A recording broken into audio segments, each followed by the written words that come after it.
Okay, so $1,500 a month budget in my country, the United States, or anywhere in the West, versus a $1,500 a month budget in the Philippines or Thailand or any of the Southeast Asian countries that are frequented by foreigners. So $1,500 a month in America, you living in poverty, point blank, hands down. You can't afford a car, you can't afford a car insurance, you can't afford gas, you can't afford to eat out, you can't afford to have a girlfriend. You would be at, depends on what city you live in. In Los Angeles or New York, you would damn near be homeless. If you live in the Midwest, perhaps, you could afford housing and to cook at home every single day. And you would be scraping by. So basically, you'll have a terrible quality of life if that's your retirement or that's what you make at your job or that's whatever. So if you, live in Los Angeles, forget it, you're through. Miami, even Vegas or New York, you are basically finished. You would need to have a roommate and you would be scraping by. You'd probably be eligible for food stamps so you could get government assistance to kind of help you through life because you are essentially poverty, you're finished. In the Philippines, on the other hand, if you're smart and you know how to make your money work and you don't take on another human being that has $0 and brings in $0, as in a girlfriend, and there's nothing wrong with that. It's better to have a girlfriend actually, but you wouldn't really be able, okay. You can live a stellar quality of life almost like a king if you stay single and you keep your rent into about the 15K range, which the 15K range is the high 200s. So after utilities, you'd be under 400. That would leave you with over $1,100 for spending, so roughly $40 a day. Every single day of your life for, Starbucks, eating out every single day, alcohol, your clothing, toiletries, just the basic things in life. This is if you have no expenses back home and all that.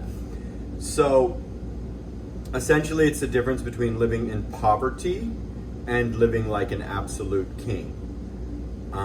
There's kind of no comparison.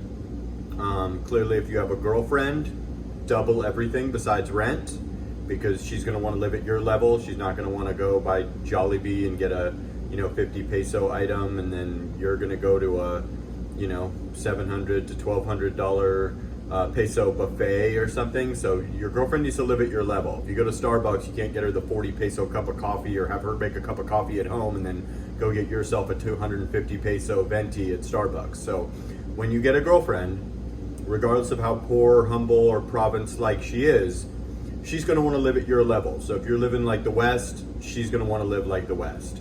And that's fair.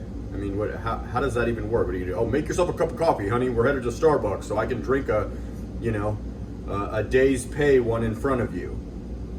No, or half a day's pay one in front of you. That's not how that works. So your girl's going to want to live at your level, so you might want to bump that to minimum 2,000 if you're going to have a girl. And you're going to live like in a place that's 15K. You can find places for 8K, 5K. There's, you can live much differently. It's just most Westerners are their base rent is going to be around 14, 15,000 for the most part. If you live in an obscure area, or there's guys that are doing it for 8K. But yeah, it's a good benchmark of 15K. 15K, depending on how the dollar swings, is going to be anywhere from $250 to $280. On top of that, do you want to travel? Do you want to do all this stuff and that stuff? But, it all goes up from there. But at the end of the day, 1,500 in the Philippines, you're living like a king. 1,500 in the United States or anywhere in the West, UK, Canada, Australia, you're living like an absolute peasant in poverty. You cannot afford any of the things I mentioned before: a vehicle, car insurance, gas, a girlfriend. None of that. You are strictly buying food at the store, cooking at home every day.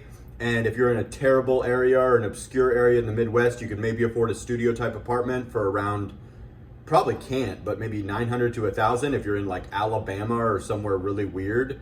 I know there's people in the comments say, "Oh, I got a house in Alabama for 900." Well, okay, congratulations. But at the end of the day, you're living in poverty for 1,500 in the West, anywhere, especially my country, the United States. In the Philippines, if you know how to do it correctly, you're living like a king for 1,500. End of story.